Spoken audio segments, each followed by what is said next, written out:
kesimpulan itu aja kan ini sudah ada pengkondisian, ada yang mengarahkan dari awal.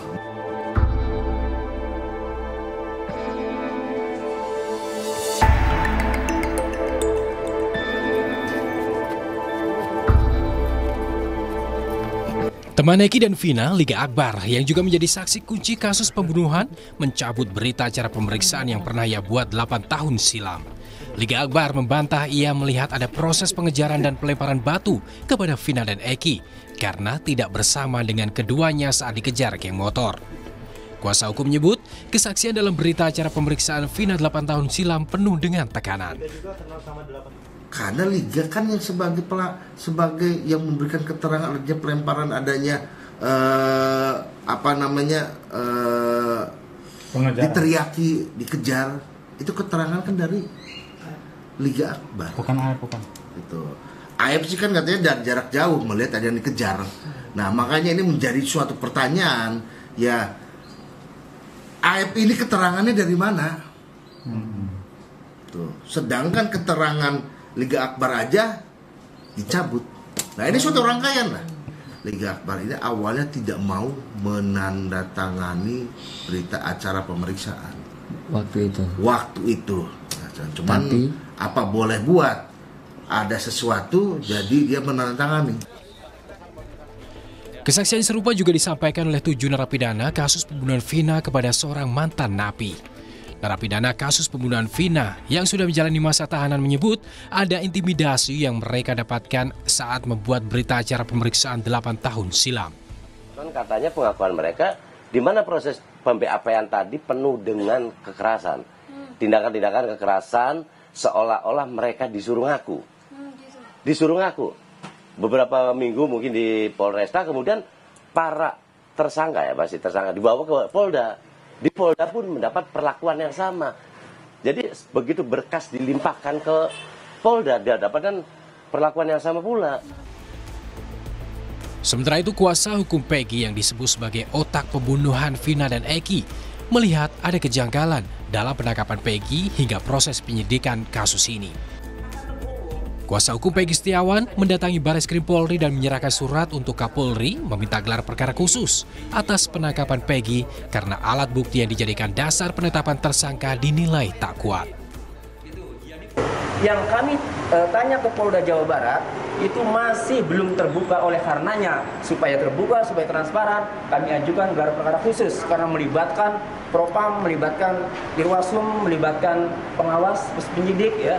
Nah, itu semuanya kumpul, nanti ada ahli-ahli, dibuka semua. Alat bukti apa yang membuat Peggy Setiawan itu terlibat kasus tindak pidana pembunuhan Vina dan Eki. Usai Peggy Setiawan ditangkap, sejumlah saksi muncul mulai dari membela Peggy hingga mencabut berita acara pemeriksaan 8 tahun silam karena mendapat sejumlah intimidasi. Hingga saat ini, polisi belum melakukan rekonstruksi ulang kasus pembunuhan Vina setelah menangkap Peggy Setiawan yang disebut polisi sebagai otak pembunuhan Vina.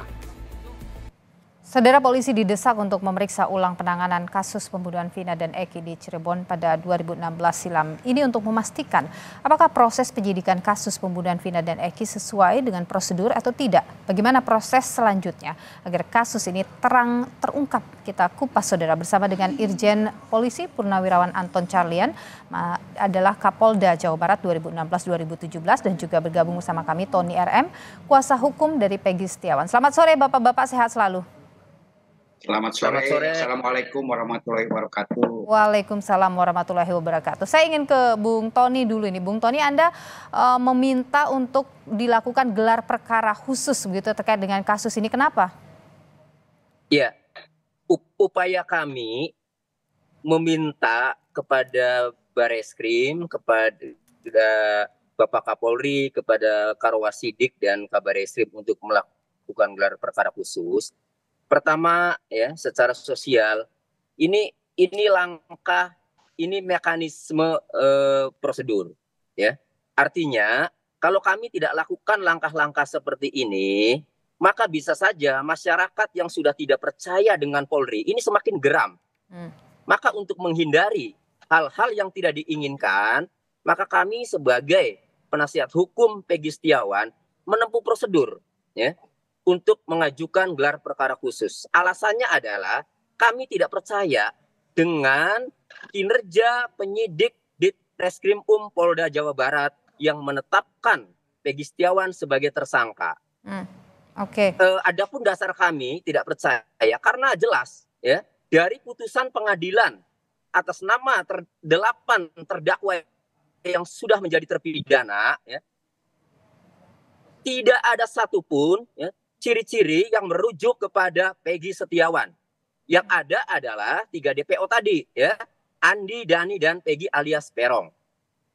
Peggy alias Peron ya, 3 DPO tadi kemudian ditindaklanjuti oleh Polda Jawa Barat setelah ramai dengan menetapkan daftar pencarian orang dan mengumumkannya. Saya fokus kepada Peggy Setiawan. Oke. Dengan ciri-ciri yang kita sudah tahu semua ya Bu, yaitu rambutnya keriting, kemudian umurnya kalau umur 2024 itu 30 tahun, tinggalnya di Banjarwangun. Yang ditangkap ini kan tidak keriting, tidak ditinggal di Banjarwangun, umurnya juga tidak 30, 28. Nah, kemudian yang kedua, tidak ada satupun dalam putusan itu ya menyebut-nyebut motor Suzuki Smash sebagai kendaraan yang digunakan untuk melakukan tindak pidana. Tidak. 7 sepeda motor yang digunakan oleh 11 pelaku untuk melakukan tindak pidana pembunuhan terhadap Tina dan Eki itu tidak ada Suzuki Motor Smash. Tetapi kemudian 2016 itu beberapa hari setelah kejadian diamankan itu pun statusnya belum jelas barang bukti atau bukan. Belakangan setelah Peggy Setiawan ditangkap, muncullah seorang saksi AF yang mengatakan bahwa Peggy mengenali muka Peggy Setiawan dan menggunakan Suzuki Smash. Ini semacam keterangan yang dicocok-cocokkan. Ditambah lagi kesaksian saksi-saksi itu, tetapi tetap ya saksian-saksi bahwa Peggy dibanding. Baik, Bung Tony, kalau sampai dengan saat ini apakah permintaan ini sudah tahankan bahwa Bung Tony, maaf saya potong Anda, apakah kemudian permintaan ini sudah ditanggapi oleh Polda Jawa Barat? Oke, Bung Tony, apakah permintaan ini meminta alat bukti apa? Ya, silakan. Apakah permintaan Anda ini sudah ditanggapi oleh Barreskrim? Anda melaporkan, Anda meminta ini ke Barreskrim ya, Barreskrim Polri. Oh iya, ya karena mekanismenya harus mengajukan dahulu Bu secara tertulis, baru kemarin malam kami baru mengajukan dan sudah diterima secara resmi, sudah ada tanda terimanya. Nah, mekanisme kapan ditindaklanjuti, kapan dilakukan gelar perkara, kami sebagai penasihat hukum Peggy Setiawan memohon agar segera ditindaklanjuti dan segera dilakukan gelar perkara kepada saya tahan di sana, saya ke Pak Anton dulu. Pak Anton, menurut Anda apakah ini memungkinkan dilakukan? Sangat memungkinkan. Memang dari awal pun juga, saya pun juga untuk membuat terang benderang, transparansi, silahkan kalau mau dilakukan gelar perkara khusus. Tapi di sini ada, ini kan kita penegakan hukum. Penegakan hukum itu harus melalui aspek-aspek ya processing hukum. Nah, kalau dalam penetapan tersangka diragukan, penangkapan diragukan, kan ada jalurnya yang disebut pra-peradilan. Pra-peradilan itu adalah untuk menguji apakah seseorang ini sah atau tidak ditetapkan sebagai tersangka, ditetapkan penangkapannya, ditetapkan penahanan, termasuk pemberhentian penyidikan. Dan di dalam hal ini kita pun juga tidak usah menjustis. Saya tidak percaya, kita bekerja harus saling percaya. Kita boleh salah, tapi tidak boleh bohong. Dan masalah penangkapan itu pun juga sudah saya tanyakan.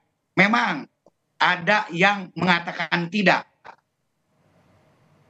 Jangan lupa juga, ada yang mengatakan iya. Ini kan frontir. Kualitas kesaksiannya itu bagaimana gitu kan?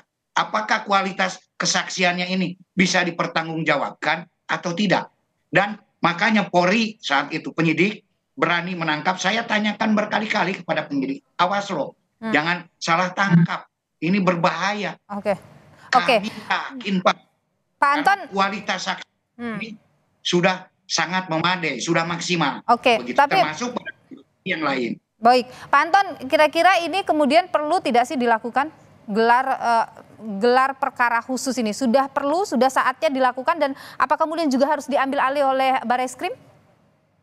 Saya kira masalah harus diambil alih atau tidak, masalah perlu gelar perkara khusus, nanti pun juga kan akan dianalisis. Apakah ini perlu atau tidak? Kalau dari kacamata Anda menilai bagaimana? Ya untuk transparansi, sementara kan bisa saja diadakan gelar perkara khusus karena kenapa? Sudah menjadi perhatian publik.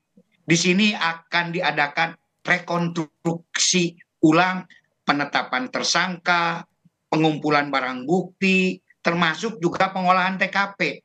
Silakan. Namun ini harus dikomunikasikan dengan penyidik. Tetapi kalau yang dijadikan alasan itu adalah masalah bahwa tidak benar tersangkanya, kan ada proses penegakan hukum yang bisa ditempuh.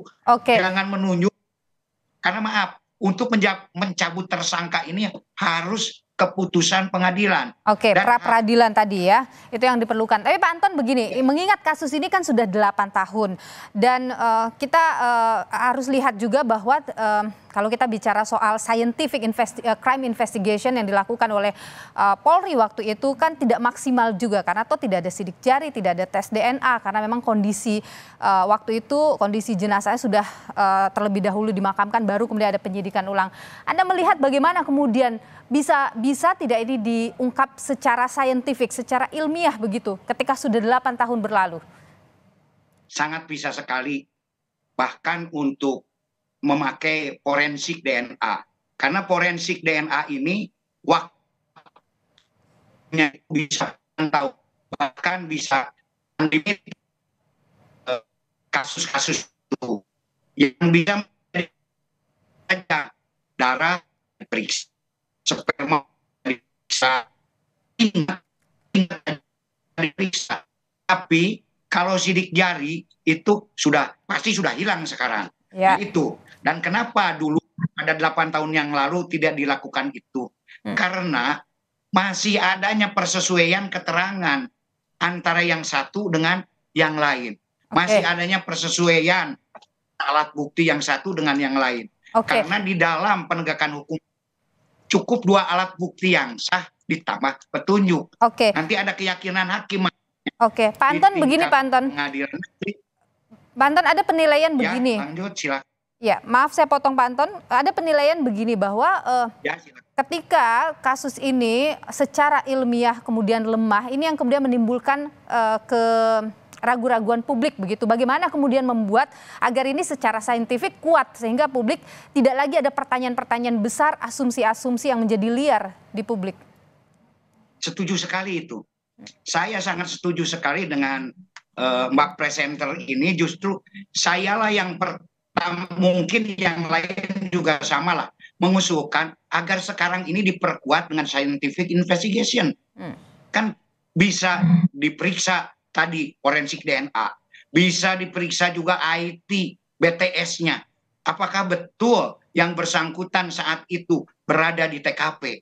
Nah, kalau scientific investigation-nya itu sudah kuat, mohon nanti bisa diterima oleh semua. Jangan sampai memaksakan kehendak bahwa ini bersalah, bahwa ini tidak bersalah. Dan apabila Polri pun juga ada kesalahan, saya sudah mengusulkan, silahkan audit penyidikan. Kalau kejaksaan juga bersalah, silahkan eksaminasi.